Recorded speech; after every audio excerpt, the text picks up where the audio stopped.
Pasamos a la última ponencia de la tarde, que se titula Marco legal de la donación de órganos en España y de los distintos tipos de donación, en muerte encefálica, en donante vivo, en asistolia, a cargo del doctor Rafael Bañón, que es el director del Instituto de Medicina Legal y Ciencias Forenses de Murcia. La verdad es que el marco legal en la historia de los trasplantes ha sido fundamental para poder promocionar y plasmar todos los programas de donación. Fijaros que cuando se hicieron los primeros trasplantes, por ejemplo, del de hígado en el año 62, todavía no estaba definida la muerte encefálica, no estaba, era el coma de Passé, pero no se había definido neurológicamente. Las sociedades científicas han ido avanzando, poniendo las normas y posteriormente se ha ido estableciendo el marco legal. Hay un ejemplo muy bonito que ya se ha citado esta tarde aquí, que es la donación en asistolia en España. Se estaba haciendo donación en asistolia en muchos países de la Unión Europea, en Estados Unidos, en Australia y en España no, porque no teníamos el marco legal. En diciembre, en el año 2012, se hizo el marco legal de la donación en asistolia y se ha disparado la donación en asistolia, de tal manera que actualmente más del 30% de los donantes que hay en España son procedentes de la donación en asistolia. Yo creo que la charla de hoy os va a referir cuál ha sido la evolución, cuál es el marco legal que hay, la importancia de la implicación de un agente social, uno más en esta complejidad de elementos que implican el éxito de la donación de trasplantes, que es en este caso el proceso judicial y los médicos forenses. Nosotros en Murcia somos muy afortunados con el equipo forense que está, son gente muy sensibilizada, que de hace muchos años se pusieron al día, incluso por delante de nosotros, en los temas de donación de órganos y podemos sacar barriga. Aquí no hay en Murcia negativas familiares. Ha podido haber alguna anecdótica, pues por algún error de algún tipo, pero realmente es una de las comunidades que prácticamente no hay y se debe simplemente porque ha habido una formación de los profesionales que tienen claro cuál es la importancia y que aunque haya que hacer una necropsia y haya que hacer todos los estudios, hay que hacerlo sin que interfiera la utilidad de los órganos sanos para beneficiar a otras personas que lo necesitan para seguir viviendo. Yo creo que el doctor Bañón tiene mucha experiencia, lleva muchos años en el tema, así fue de los primeros en implicarse en los aspectos legales de la donación. Hemos aprendido mucho de las leyes de la donación de trasplantes aquí en Murcia y yo creo que hoy pues vais también a tener la oportunidad de aprender vosotros directamente de la fuente. Gracias, Pablo. ¿Se me oye bien? Bueno, vamos a cambiar un poco el chip de todas las presentaciones anteriores que habéis visto y vamos a darle una visión un poco más humanista a la cuestión de la obtención de órganos para trasplante. Tenemos que cambiar el chip y tenemos que cambiar un poco la mentalidad y ponernos en blanco en la mente del legislador que tiene que configurar el ordenamiento jurídico de nuestro sistema para permitir que se hagan cosas que desde el punto de vista natural no estaban previstas. Cuando el hombre empieza a poblar la tierra no está previsto que se cojan órganos de una persona a otra y se implanten para que pueda seguir viviendo en mejores condiciones o que se cambie el destino final de lo que es el cadáver, que es la inhumación, la cremación o la sumersión en alta mar, y se aprovechen de él partes que puedan seguir viviendo en otro organismo. Esto desde el punto de vista legal no estaba previsto y por lo tanto hay que preverlo y hay que adaptar nuestro ordenamiento jurídico a estas novedades que se plantean. Y ya veréis cómo incluso de estas nuevas planificaciones, de estas nuevas situaciones, tendremos que incluso cambiar los conceptos que teníamos de algunas cosas tan próximas o tan básicas como es el propio concepto de lo que es la muerte. La muerte no es la ausencia de vida, sino que es otra cosa diferente que más adelante vamos a intentar definir. Bien, ya lo ha dicho Pablo, nos hemos ido adaptando con cierto éxito. Desde antiguo se dice que nuestra legislación era la más avanzada del mundo en materia de obtención de órganos. Realmente la situación de éxito en la que nos encontramos, el modelo español, que es un modelo exportado a todo el mundo, creo que va más allá de lo que es el éxito en la planificación de la legislación, puesto que la legislación es una legislación muy avanzada, incluso más avanzada de lo que es la propia mentalidad de la sociedad. Nos hemos otorgado una forma de consentimiento, un consentimiento presunto, que incluso va más allá de la realidad de todos los días. Es decir, que incluso ni siquiera hemos tenido que poner en funcionamiento un modelo de consentimiento universal, de consentimiento presunto, sino que seguimos utilizando una autorización familiar, que es lo que hace que la impresión que se tiene por parte de la sociedad sea lo más favorable posible y eso permita avanzar sin ningún tipo de resistencias sociales que harían más difícil el proceso de donación. Bien, enlazando un poco con el título, recordar que no solamente estamos hablando de donantes de trasplantes procedentes de cadáver, que tiene una problemática específica, fundamentalmente derivada de lo que es la definición del momento de la muerte y de la posibilidad de que existan sobrevivencias parciales dentro del organismo, sino que además del modelo de trasplante de órganos de cadáver, existen también las peculiaridades específicas de lo que es la donación con órganos procedentes de donantes vivos. El donante vivo es una peculiaridad en la cual el sistema sanitario interviene sobre una persona que no tiene ninguna enfermedad y le produce un menoscabo objetivo, le produce una pérdida de su reserva vital, le produce un daño y por lo tanto ese daño que contraviene todas las normas de la actuación médica, el primum non nocere, lo fundamental es no hacer daño, tiene que tener su justificación ontológica en el beneficio secundario que se logra no solamente hacia él, sino un beneficio social hacia otras personas que pueden estar ligadas a él por parentesco o ser completamente independientes de él. Y, bueno, en fin, también existen donaciones de órganos o trasplantes procedentes de tejidos que tienen otra problemática diferente y que realmente necesitan mucha menos regulación, puesto que no afectan esos elementos tan sustanciales del ordenamiento jurídico como los dos casos anteriores. Dentro de lo que es la adaptación de las normas, entenderíamos dos tipos de normas diferentes.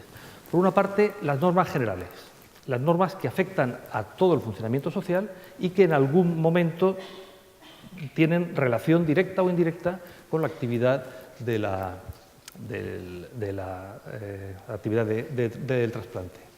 Bien, normas generales como la Constitución, el derecho a la libertad, a la libertad de decisión, al respeto a la integridad, normas como la Ley General de Sanidad y normas un poco más específicas de la autonomía del paciente, como la Ley General de Sanidad o la Ley de Autonomía del Paciente.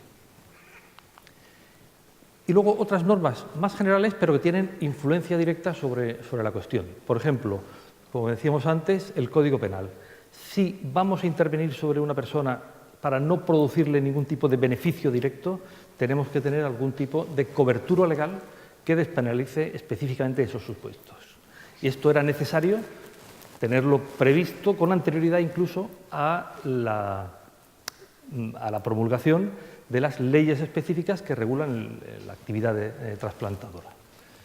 Ahora veremos cómo se ha solucionado esta cuestión. Y luego otras normas que regulan lo que es el propio procedimiento judicial. La Ley de Enjuiciamiento Criminal, que es una ley muy antigua, que es del siglo XIX, del año 1882, que está vigente hoy en día, algo absolutamente insólito, y que regula algunas normas sobre el procedimiento judicial que tienen que ver de forma indirecta o a veces de forma directa sobre la actividad trasplantadora, fundamentalmente cuando hacen referencia a la capacidad, la autoridad que tiene el juez instructor sobre el cadáver cuando el cadáver se convierte en el cuerpo del delito o en una pieza de convicción.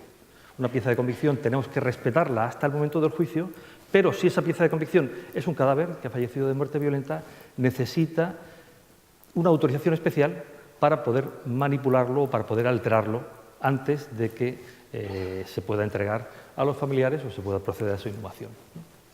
Y luego algunas normas específicas que tienen relación fundamentalmente con la actividad normal que rodea a la certificación de la defunción y a las prácticas funerarias, ¿no? El certificado de defunción, cuándo definimos que una persona ha fallecido y en qué situaciones podemos proceder a la entrega del cadáver a los familiares. En el caso del registro civil también tenemos una situación un poco insólita, puesto que desde el año 2011 tenemos una ley del registro civil que no ha entrado en vigor porque no hemos sido capaces de adaptarnos desde el punto de vista tecnológico y desde el punto de vista normativo a los cambios que esa ley, que esa novedad, que esa modernidad introduce. Y por tanto, funcionamos con la antigua ley del registro civil que data del año 1958. Bien, algunas curiosidades que no tenéis por qué saber específicamente, pero que pueden afectarnos para algunas cuestiones de la actividad trasplantadora. Bien, volvemos sobre el Código Penal. El Código Penal lo que hace es despenalizar la actividad de obtención de órganos en el vivo como una excepción del delito de lesiones. Si nosotros obtuviéramos en frío un riñón de una persona absolutamente sana, estaríamos cometiendo un delito de lesiones. Pero esa actividad no será punible, no será un delito si cumple una serie de características. ¿Cuáles son esas características? Que tengamos el consentimiento, y tener consentimiento quiere decir que el consentimiento tiene que ser válido, y para que sea válido tiene que estar informado y tiene que ser emitido en libertad, sin ningún tipo de condicionante, sin ningún tipo de compulsión, y que vaya con destino a los supuestos de trasplante de órganos, en ningún caso para otro fin o para otro destino. Y aquí la ley lo que hace es redundar sobre el concepto de consentimiento válido, que el consentimiento no se haya obtenido mediante vicio o recompensa, que no exista ningún tipo de precio en la obtención del órgano, lo cual redunda en el carácter altruista de nuestro mecanismo de donación, y que el individuo sea mayor de edad. A este aspecto no caben excepciones, como ha ocurrido en algún caso puntual que hemos podido conocer por los medios de comunicación. El donante vivo tiene que ser mayor de edad, entendida para los efectos del registro civil, del Código Civil, que son los 18 años. Hay algunas aclaraciones con respecto al tráfico ilegal de órganos que se incluyen dentro del Código Penal y sobre los que no vamos a poner a profundizar, y pasamos directamente a la Ley de Enjuiciamiento Criminal. Ley de Enjuiciamiento Criminal de la que os ya he dicho que es antigua, que es del año 1882, lo cual quiere decir que es en algunos aspectos completamente anacrónica, pero también que es bastante eficaz, puesto que ha sido tan longeva, y es la que especifica que la cosa objeto del delito es propiedad del juez instructor y hay que preservarla hasta el momento del juicio. En el caso concreto de que la pieza de convicción de que el objeto del delito sea un cadáver, el destino es proceder a la autopsia del cadáver por los médicos forenses. En principio, la autopsia del cadáver es un procedimiento de investigación que sería obligatorio en todos los casos de muerte violenta o sospechosa de criminalidad. Luego veremos que tiene algunas excepciones y que se puede sustituir por una exploración externa o una exploración parcial o limitada. Pero fundamentalmente lo que quiero hacer hincapié aquí es la definición de muerte violenta o sospechosa de criminalidad. Realmente no es una definición muy detallada, no es una definición excesivamente concreta. Muchas veces en la práctica diaria tenemos grandes problemas para definir en qué situaciones el médico de cabecera puede emitir un certificado ordinario de defunción y en qué situaciones tiene que intervenir el Instituto de Medicina Legal, tienen que intervenir los médicos forenses. La definición de muerte violenta más o menos es relativamente clara, hace referencia a todas las causas traumáticas y envenenamientos, todas las causas externas del capítulo 20 de la ICD-10, pero ahí entran también todas las sospechosas de criminalidad. Y dentro de sospechosas de criminalidad se incluyen en general las muertes súbitas, las muertes inesperadas y las muertes indeterminadas o de causa desconocida, dentro de las cuales pueden incluirse muchas de las situaciones que pueden ser origen de obtención de órganos en situaciones de asistolia, como hemos visto en la comunicación anterior. Teniendo en cuenta lo antiguo que es la Ley de Enjuiciamiento Criminal, nosotros nos apoyamos mucho en esta recomendación del Consejo de Europa, que es del año 99, donde lista todas las enfermedades que deberían ser sometidas a una investigación médico-forense. Y en ellas están, por supuesto, todos los homicidios, todos los suicidios y todos los accidentes. Aquí no hay ningún tipo de excepción. Y luego incluiría algunas situaciones que pueden dar un poco de duda, que son las muertes súbitas inesperadas. Ahí tendríamos que poner el acento en el carácter inesperado, puesto que puede haber muertes rápidas en situaciones de patologías crónicas que pueden evolucionar de esa forma y no serían objeto de investigación forense. Y luego algunas enfermedades profesionales que pueden estar en la frontera entre lo que hay que investigar o no. Por ejemplo, las consecuencias a largo plazo de las enfermedades profesionales como la asbestosis o como la silicosis, que, siendo estrictos, sí que serían objeto de investigación médico-forense. Bien, llegado a este punto, vamos a hablar un poco de lo nuestro, del Instituto de Medicina Legal. Los médicos forenses, desde el año 1985, pasamos de ser un facultativo aislado que está destinado en los partidos judiciales a organizarnos dentro de unas instituciones especializadas en servicios y secciones, que son los institutos de medicina legal. En concreto, el Instituto de Medicina Legal de Murcia empieza a funcionar en el año 2003 y desde entonces tiene este recorrido, y esta es la evolución del número de autopsias, de estudios autópsicos que hacemos todos los años y que venimos haciendo. Y, en fin, esto es una primicia, porque es la primera vez que enseñamos este año el número de autopsias, que está en 670, un poquito menos que el año anterior. Si veis un poco la evolución que tenemos, hay una disminución desde los primeros años del siglo hasta ahora, que la cosa está más o menos estabilizada. Esto incluye tanto la actividad en el centro de la dirección que tenemos en Murcia como el que tenemos en Cartagena. ¿Y qué es lo que vemos en estas autopsias médico-legales? Pues aproximadamente, de una forma muy constante, vemos un 50% de muertes naturales y un 50% de muertes violentas. Es decir, que progresivamente la investigación médico-forense afecta cada vez más a muertes naturales en los que faltan elementos diagnósticos para su categorización y, por supuesto, todas las muertes violentas que ocurren dentro de nuestra demarcación. Si vemos la evolución de las muertes violentas, que son las que tenemos en azul, vemos este descenso que se produce desde el año 2003 y esta estabilización que tenemos actualmente, mientras que las muertes naturales, más o menos, se han venido constante, con un ligero aumento. Pero ese ligero aumento, junto con el descenso de las muertes violentas, lo que hace es que se le haya dado la vuelta a una situación en la cual, fundamentalmente, las muertes violentas las que se estudiaban, para pasar a ser ahora más frecuentes las muertes naturales. ¿De dónde viene esto? Hay otros factores, pero fundamentalmente es el descenso brusco de la muerte relacionada con el accidente de tráfico. Si veis las cifras que teníamos en los primeros años del siglo, en las que había por encima de 200 fallecidos anuales en la región de Murcia, lo cual es un disparate, a las que tenemos actualmente, hemos llegado ya a una zona de estabilización sobre entre 60 o 80 fallecidos anuales. Veis la consecuencia que eso tiene sobre nuestro trabajo, pero también la consecuencia que eso tiene desde el punto de vista de la actividad trasplantadora.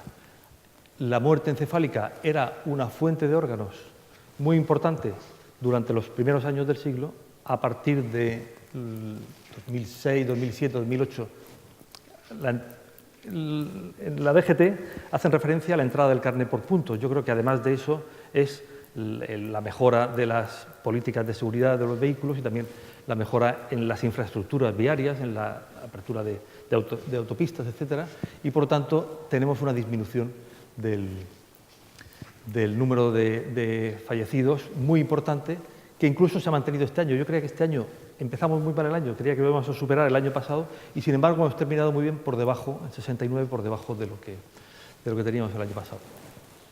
Siendo muy buena cifra, mirando un poco el detalle, hay que decir que lo malo de estas cifras es el enorme porcentaje de relación de consumo de alcohol y drogas que tenemos en estos fallecidos, lo cual indica por dónde tienen que seguir nuestras políticas diarias. Bien, y sin disgregarme demasiado sobre el tema, lo que nos indica este cambio social es que esa fuente de órganos que teníamos durante estos años implica una necesidad de encontrar órganos en otras fuentes. Y eso obliga a cambiar la legislación, a adaptar la legislación a otras posibilidades que no estaban contempladas cuando se inicia el proceso a partir de la definición de la muerte encefálica. Os había hablado antes de la ley del registro civil.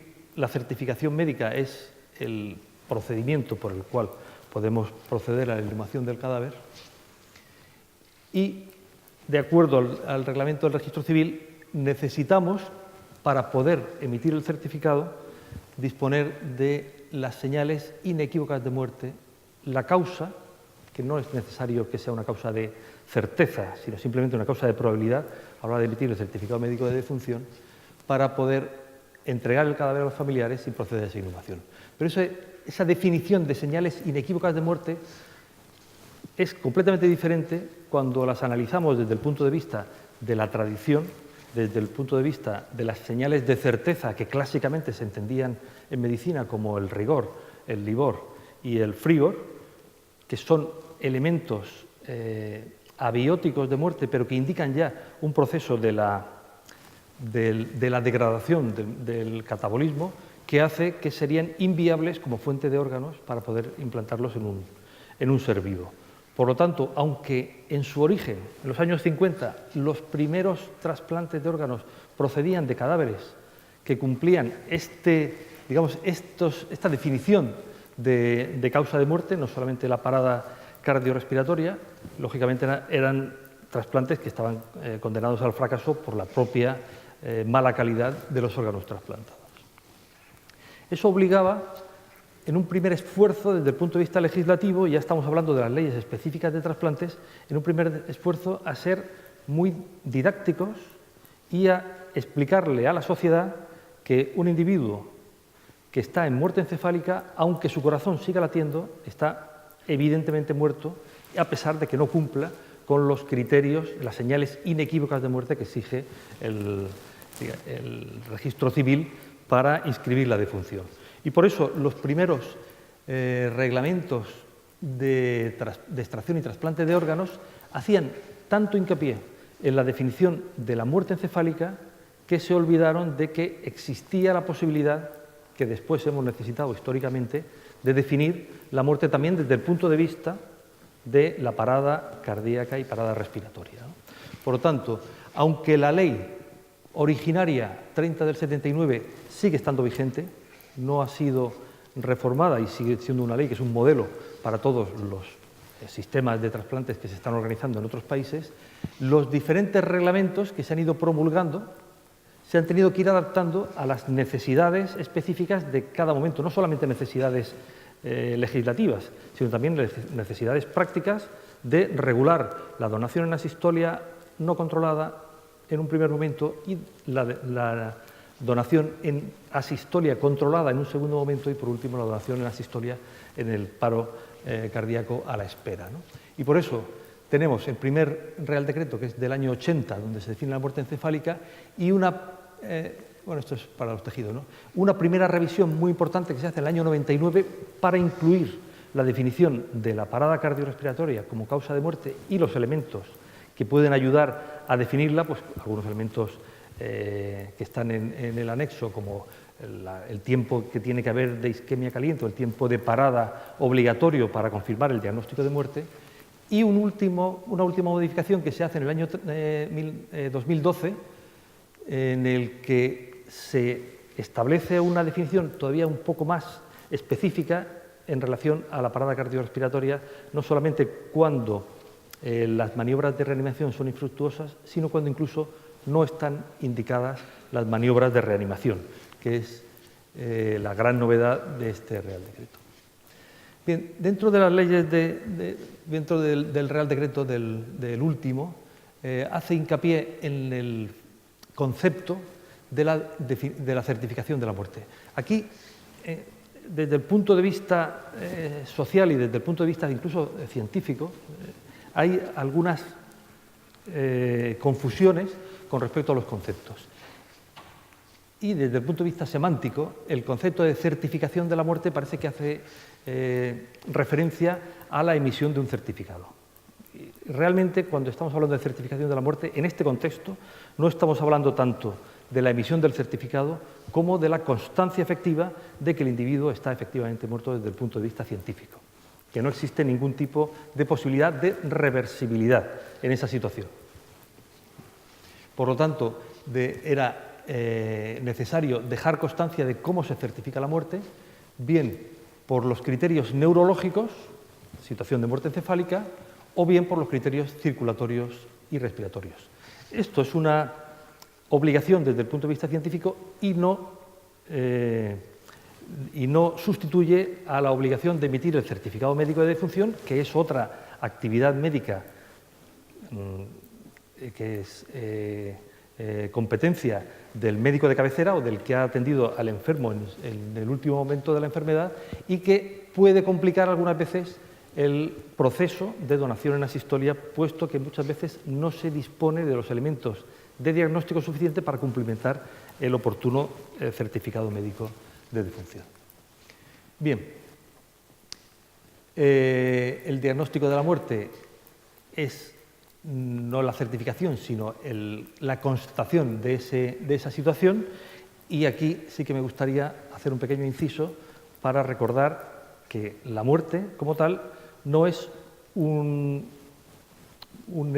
situación de ausencia de vida, sino que es un proceso por el cual, después de la supresión de la función circulatoria, se produce un mecanismo de isquemia generalizada a partir del cual se van desencadenando los cambios, se van desencadenando los periodos sucesivos que hacen que esa situación de isquemia pueda ser reversible, a partir de un determinado momento puede ser irreversible y a partir de un determinado momento ya empiezan incluso los cambios morfológicos que evidencian la degradación de las estructuras.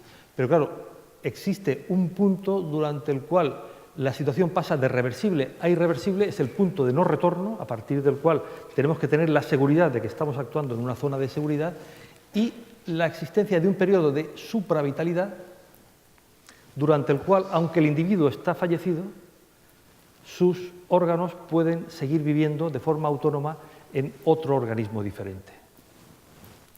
Esto nos obliga a cambiar incluso el propio concepto de muerte. Ya no es una ausencia de vida, sino una pérdida de la capacidad integrada de todos los órganos de seguir funcionando como un todo. El individuo ya no puede funcionar como individuo, pero sus partes sí pueden tener una vida extra, trasplantados o injertados en otro individuo. Este periodo de supravitalidad, desde el punto de vista forense, y ahora vuelvo a hablar un poco de lo mío, para nosotros es muy útil para determinar una cuestión que es muy importante en medicina forense, que es la estimación del tiempo post-mortem, la data de la muerte, saber en qué momento se ha producido el fallecimiento para retraer las investigaciones al momento en que ocurrió. Eso nos permite, esto es un fenómeno de supravitalidad, nos permite investigar, por ejemplo, la capacidad de contracción de los músculos cuando se aplica una determinada corriente, una corriente con unas determinadas características, incluso después de que el individuo ha fallecido. Y estamos hablando de fallecimientos cardiocirculatorios con tiempos de isquemia de horas, ¿no? Y durante hasta 6 horas podemos conseguir fenómenos de contracción muscular aplicando una corriente. Esto no es nada nuevo.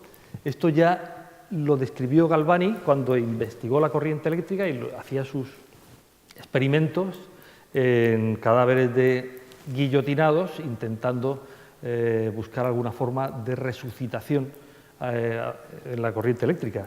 Bueno, no es tan descabellado. Detrás de esto está el fenómeno de Frankenstein, que está recogido en la literatura, y detrás de esto también está el fundamento de las máquinas de desfibrilación que tenemos en algunos centros de trabajo. Bien, volviendo al Real Decreto del año 2012. ¿Por qué es necesario que dispongamos de autorización judicial en el caso de la donación de órganos de fallecido? Esa pregunta nos la responde el artículo 5. Cuando exista una muerte accidental, así como cuando mide una investigación judicial, antes de obtenerse la extracción de órganos, deberá recabarse la autorización del juez que corresponda, el cual, previo informe del médico forense, la concederá siempre que no se obstaculice el resultado de la instrucción de las diligencias penales. Personalmente, me parece una redacción penosa la de este artículo, puesto que hace un batiburrillo entre muerte accidental y investigación judicial. Ya hemos visto que investigación judicial la habrá siempre que haya una muerte accidental, pero también cuando haya una muerte homicida, también cuando haya una muerte suicida y también cuando haya una muerte sospechosa de criminalidad, como puede ser una muerte súbita. Por lo tanto, podríamos habernos ahorrado tranquilamente este primer párrafo y decir que cuando medie una investigación judicial será necesario tener autorización del juez. Es cierto que luego el artículo dice que la autorización del juez será presunta, salvo que se obstaculice el resultado de la instrucción de las diligencias penales. Realmente, visto con la experiencia de muchos años de trabajo en esta materia, me resulta muy difícil pensar en un supuesto en el cual se obstaculice la instrucción de las diligencias penales por el hecho de practicar una autopsia, por el hecho de practicar una obtención de órganos previa a la autopsia, incluso con la posibilidad que hemos tenido y que hemos aprovechado algunas veces de estar presentes en el quirófano cuando se hace la obtención de los órganos, que nos permite hacer incluso una investigación directa de los mismos. Por lo tanto, hay otros sistemas legislativos, como el portugués, que prescinden de la autorización judicial, sino directamente se realiza la obtención y bueno, la investigación se hace a partir de la situación que queda. Pero en nuestro sistema tenemos esta autorización previa y eso en algunos casos puede producir algunas disfunciones y algunas situaciones en las que se puede responder con automatismos que pueden complicar la obtención de órganos en algunas situaciones. Bien, como decía anteriormente, en el caso de la muerte por criterios circulatorios, el Real Decreto del año 2012 introduce una modificación, y es que el diagnóstico de muerte se puede hacer cuando se cumple la condición de que se ha aplicado las maniobras de reanimación y éstas no han sido eficaces. Hemos hecho la RCP ha sido inútil, por lo tanto estamos ante un cadáver de la definición clásica del Código Civil, pero existe también la otra posibilidad, que existe una parada cardiorrespiratoria y no está indicada la realización de maniobras de reanimación cardiopulmonar. En esos casos podemos aplicar la obtención de órganos en situaciones de parada cardiorrespiratoria por limitación del esfuerzo terapéutico que habéis visto en la ponencia anterior, siempre y cuando estén de acuerdo con las recomendaciones publicadas por las sociedades científicas competentes. Esto nos lleva a la clasificación de Maastricht, la clasificación de Maastricht clásica y la clasificación de Maastricht ampliada de Madrid de 2011, donde encontramos las situaciones de RCP infructuosa extrahospitalaria o no controlada o intrahospitalaria, y luego el Maastricht 3, que es el Maastricht a la espera del paro cardíaco, que de alguna forma facilita la disposición de una respuesta eficaz en un tiempo suficiente, ¿no? Tengo que decir que desde el punto de vista de la intervención judicial, la situación de la parada a la espera suele tener menos implicación judicial, pero por la propia naturaleza de las situaciones, puesto que así como la muerte encefálica en muchas ocasiones responde a un traumatismo craneoencefálico, a un accidente de tráfico a una caída, a un accidente laboral, en los que necesariamente interviene la autoridad judicial.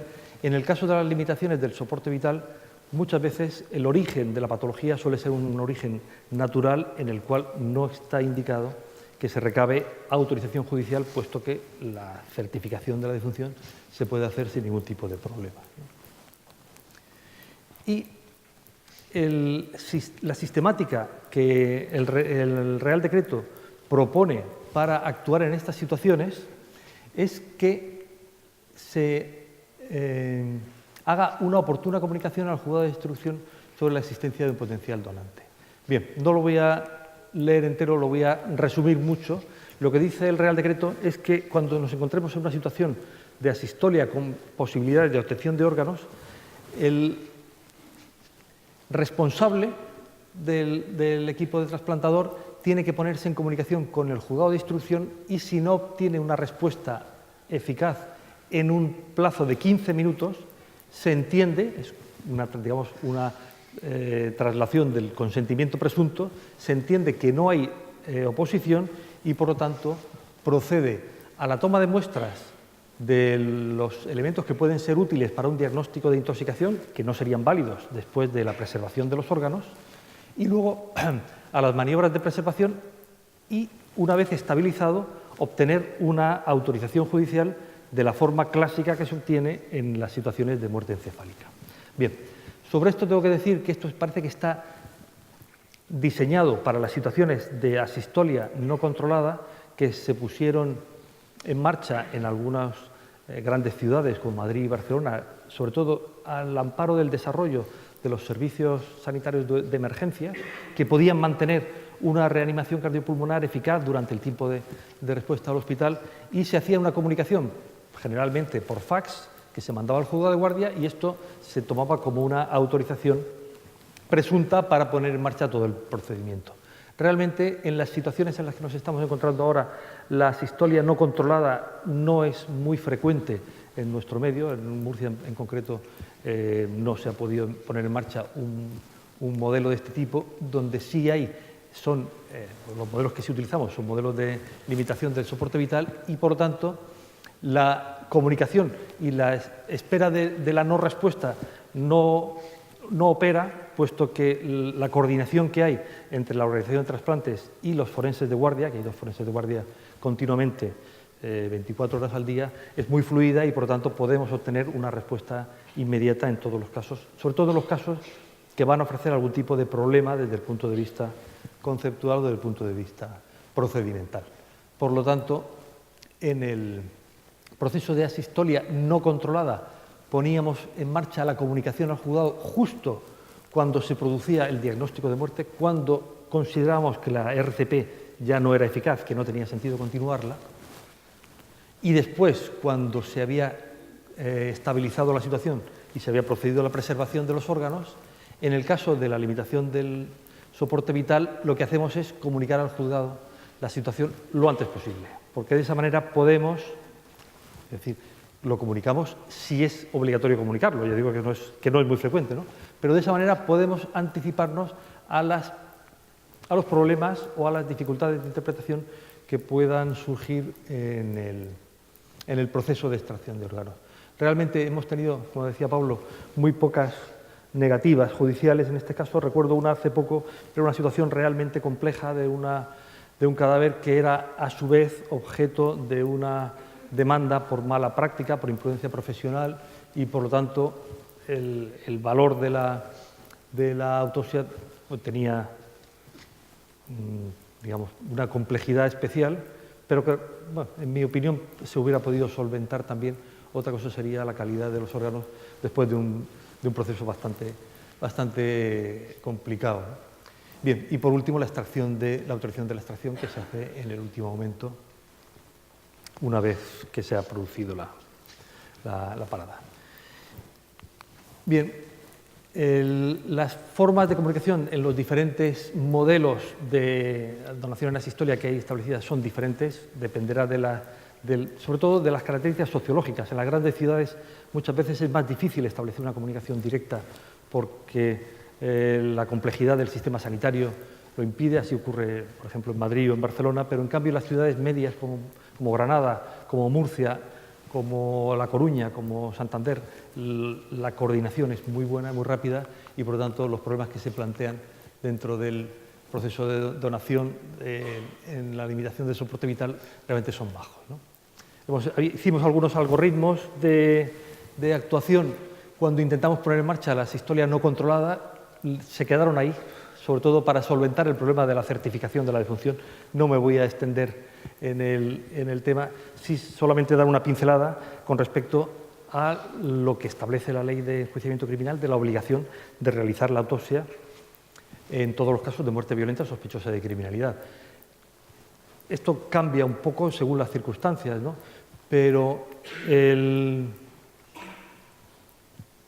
general, cuando no hay problemas diagnósticos con respecto a la causa de muerte, podemos obviar la realización de la autopsia médico-legal mediante un reconocimiento directo del donante, tanto en la UCI como en el quirófano, cuando es necesario, y de esa forma poder obviar el trámite de la autopsia y entregar el cadáver directamente a los familiares sin necesidad de una mayor investigación. Esto no es universal, no ocurre en todos los casos, puesto que hay situaciones complejas que sí que obligan a realizar la autopsia y digamos, retrasar un poco la entrega.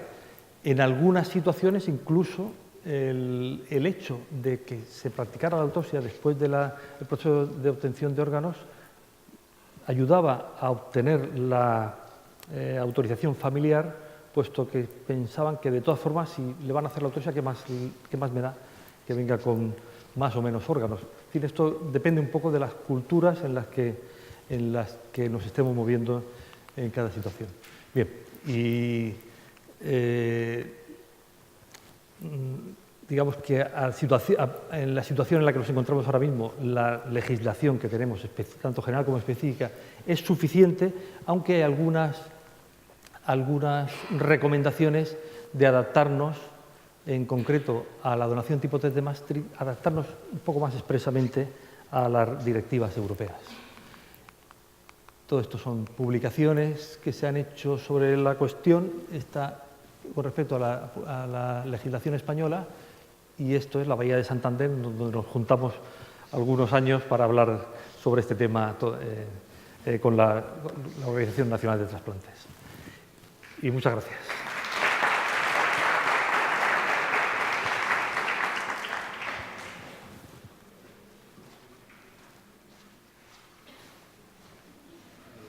Hemos clavado el tiempo. Turno de preguntas, creo que la oportunidad de cualquier duda legal, si se puede hacer de la muerte, diferencia entre coma y muerte encefálica, la donación en la historia, el coma vegetativo se puede parar, se puede limitar, se puede extubar, eso se eutanasia. Yo creo que también se generan en los foros de discusión, pues la oportunidad de que si tenéis que no vayáis a casa con ninguna duda. Tenéis la oportunidad de alguien que la puede aclarar con la ley y la mano. Bueno, en primer lugar, Rafael, darte las gracias, enhorabuena por la presentación. Has comentado que aquí en España nos regimos por la ley de consentimiento presunto con consentimiento familiar. Y yo creo que esto es importante, que quede claro la diferencia, sobre todo el impacto en la donación que puede tener con respecto al consentimiento informado que está instaurado en otros países, como en Inglaterra, Estados Unidos. Gracias. Bueno, es lógico, porque realmente, ¿quién tiene que dar el consentimiento en el caso de una donación de órganos de cadáver? El fallecido no lo puede dar en ese momento porque no está en condiciones. De hecho, entroncaríamos incluso con la cuestión de la propiedad del propio organismo, ¿no? En el caso de la donación en España, el consentimiento presunto es lo que está establecido por ley. Todos somos donantes mientras no se demuestre lo contrario. Y realmente lo que estamos haciendo es confirmar por medio de los familiares que no existe esa oposición en vida al fenómeno de la donación. Nos encontramos luego en la práctica con muchas situaciones difíciles de manejar, ¿no? Por ejemplo, cuando se trata de personas, sobre todo que vienen de otros países, que no tienen familiares aquí, de los que se desconoce cuál era su pensamiento con respecto a la cuestión de la donación. incluso en esos casos, muchas veces Mario nos llama para preguntarnos sus dudas legales y le recordamos cuál es la filosofía de la legislación, pero incluso en esos casos da un poco de reparo el proceder a la extracción de órganos sin tener un consentimiento presunto, e incluso a veces se respeta la opinión de los familiares por encima de la manifestada en vida del paciente. Pero lo que es evidente es que la situación nuestra es de que todos somos donantes y lo único que debe constar expresamente es la negativa. Por eso es muy importante tener al día los documentos de instrucciones previas y todos los registros que ahora informáticamente son mucho más fáciles de llevar para que quede constancia de nuestra voluntad en el caso de que llegue la eventualidad. Una pregunta, un supuesto teórico. Imagínate, con la ley que tenemos de consentimiento presunto aquí en España, hay un 15% de negativas familiares. Si dijéramos, a partir de ahora, aunque la familia diga que no, vamos a sacar los órganos. ¿Qué pasaría la reacción de los jueces y de los forenses ante ese supuesto? ¿Tendríamos la ley de nuestra parte o no? Los jueces son muy legalistas. Entonces, los jueces no pondrían ningún tipo de problema en ese sentido y ampararían la actitud de la ONT en ese caso. Pero yo creo que desde el punto de vista de la imagen de la ONT podría ser contraproducente. Yo creo que eso es lo que hay detrás de esta actitud, y se intenta preservar una buena situación, una situación de un alto porcentaje de cesiones, un alto porcentaje de consentimientos, frente a lo que sería una actitud excesivamente intervencionista, que podría dar lugar a un rechazo social, ¿no? Por lo tanto, yo creo que es más un problema de cultivo de la imagen que de reticencias legales que en la práctica no se deberían presentar porque están perfectamente amparadas por la ley. ¿Alguna pregunta más? ¿Alguna duda? Yo sí, un supuesto también que no sé si se va a dar, porque siempre la ciencia médica va por delante y luego hay que hacer el marco legal. Se acaban de hacer, no hace mucho, en Australia y también en Inglaterra, claro, el donante en asistolia controlada, tú vas, desconectas, se para, la ley dice que tiene que estar parado 5 minutos al menos, ya luego se canula para preservar los órganos y se extraen. Hay una parada cardíaca, el corazón se para, ya no hay riego cerebral, por supuesto ya el cerebro se muere y hay muerte, y se certifica la muerte. Entonces ahí se pueden utilizar todos los órganos, menos el corazón. Sin embargo, en Australia y en Inglaterra ya han utilizado el corazón. Han cogido, después de los 5 minutos, lo han preservado, lo han estimulado y lo han trasplantado. Esto no está recogido en la ley. ¿Qué pasaría, tú crees, en el entorno nuestro? Yo no le veo problema. Vamos a ver, los 5 minutos me parece a mí que son, desde mi punto de vista, desde el punto de vista absolutamente conceptual, está muy bien como tranquilidad, sobre todo para el propio clínico, que sabe que después de 5 minutos la posibilidad de reversión de la situación no existe. Pero realmente 5 minutos no es un margen lógico. Si existe una situación de fallecimiento, esperar 5 minutos no tendría justificación más que confirmar la irreversibilidad. Pero esa irreversibilidad viene a partir de los 5 minutos de isquemia que se añaden al que tuviera previamente. Por lo tanto, tienes un margen, conceptualmente presenta algunas dudas. Lo mismo que la introducción de catéteres previamente, antes de producir la parada, puesto que estamos todavía en una situación en la que el individuo no ha fallecido y es una actividad que no es propiamente terapéutica, sino que es actividad ya de preservación, ¿no? Estas son las cosas que hay más polémica y ahora mismo hay más discusión. Ahora, desde el punto de vista de la definición de la limitación del soporte terapéutico y de esos 5 minutos de parada, el que no se pueda trasplantar el corazón es solamente una cuestión técnica de viabilidad. Si existe la viabilidad, si se puede resetear y poner en marcha nuevamente con buenas posibilidades de funcionamiento, ¿por qué no se va a utilizar? No le veo ningún reparo desde el punto de vista legislativo. Muchas gracias. Como los médicos vamos apretando y planteando cuestiones que eran inimaginables hace años. ¿Alguna duda más por allí? Hola, buenas tardes. Es que no me ha quedado muy claro. O sea, legalmente, si la familia permite la donación de órganos de un menor, ¿se puede o no puede? No, de ninguna manera. No, vamos a ver, el consentimiento, en este caso, para este caso concreto, para otras cosas sí, porque en el campo de la medicina la mayoría de edad y la capacidad de consentir se obtiene a los 16 años, no a los 18, para algunas cosas, ¿no? Para otras no. Pero en el caso de la donación de órganos propios, de órganos de vivo para trasplante, es necesario tener 18 años. Y no se puede hacer con menos de 18 años. Ha habido un antecedente que se dio en Sevilla de una madre que no tenía todavía 18 años y el juez interpretó que tenía madurez suficiente para equipararla a la mayoría de edad. Y se autorizó la donación de un riñón, en este caso supuesto. Yo creo que era forzar mucho las cosas. El juez ahí se pasó de altruista. Y en fin, es muy comprensible en la situación en la que se encontraba. Y la madre probablemente tenía todos los elementos de juicio para saber lo que estaba haciendo y hacerlo con pleno consentimiento. Pero evidentemente es una situación coactiva y evidentemente no tenía 18 años. Por lo tanto, ahora somos bastante más cuidadosos y si no se tienen 18 años no se puede ser donante en ninguno de los casos.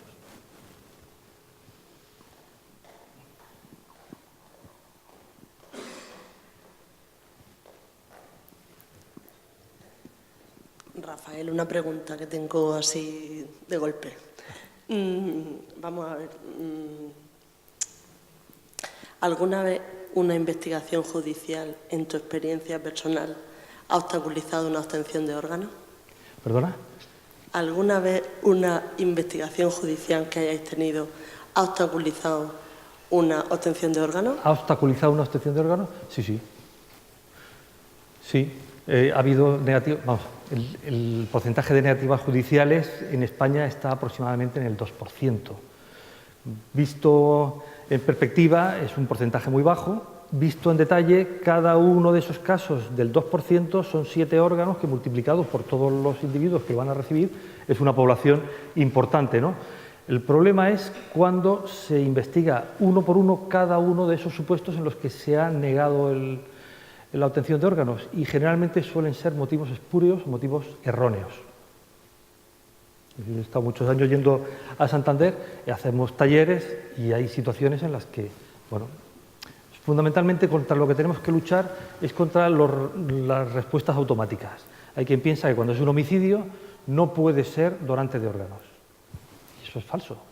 Yo recuerdo un caso en Alicante que obtuvimos órganos de una cría de 2 años que había fallecido por malos tratos de sus padres. Es, digamos, un caso muy dramático desde el punto de vista social, pero desde el punto de vista técnico, con una actitud diligente por parte del médico forense que estuvo presente no solamente en la UCI, sino en el propio quirófano para documentar muy bien todas las lesiones, se pudo salvar la situación y se pudieron obtener órganos. O sea que en la práctica realmente situaciones en las que se debe obstaculizar son muy pocas. En la realidad pues hay un 2% contra el que luchamos día a día. Afortunadamente en Murcia no estamos mal, Hemos tenido un caso en los últimos años, pero sí que tuvimos una racha que la primera vez que fui a Santander me sacaron los colores. Es decir, Murcia fue la campeona ese año de negativas judiciales, había tenido 2 o 3. Sí, por eso decía Elizabeth que los cursos de formación en todos los ámbitos, profesionales, justicia, forense, incluso universitarios, son muy importantes. Sí. Bueno, imagino que por eso estamos aquí, ¿no? Bueno, si no hay ninguna pregunta más, damos por concluida la primera sesión del curso y muchas gracias a todos los ponentes, muchas gracias al doctor Bañón. Y ya os emplazamos a la segunda sesión, que será el jueves a las 4, más light que hoy, puesto que va a ser una proyección de una película con una discusión tipo Cineforum y para vertir y analizar todos los conceptos que pueda haber a través de la película. Pablo, ¿me permites un momento? Chicos, perdonad. Bueno, yo soy Javier, soy el que os manda los correos pidiendo que hagáis las encuestas y el responsable de comunicación. Quiero hablaros un segundo sobre las actividades que tenéis que hacer en casa. Tenéis que ver 4 películas, ¿vale? Y tenéis que rellenar unos formularios que os haré llegar a través de correo electrónico. Tenéis todo el mes entero para verlas. Os llegarán unos códigos de filming que simplemente tenéis que meter en el link que os pase y tenéis 2 días para poder ver la película. Son, obviamente, películas relacionadas. Una de ellas es la que vamos a ver el jueves. Y, bueno, lo que queremos un poco es hacer unas actividades en casa que sean amenas, ¿no? Y, bueno, que os hagan un poco reflexionar y luego que nos contéis lo que os ha parecido. Solamente es eso lo que tenéis que hacer en casa. Y, aparte, venir aquí, claro. Venga, pues muchas gracias.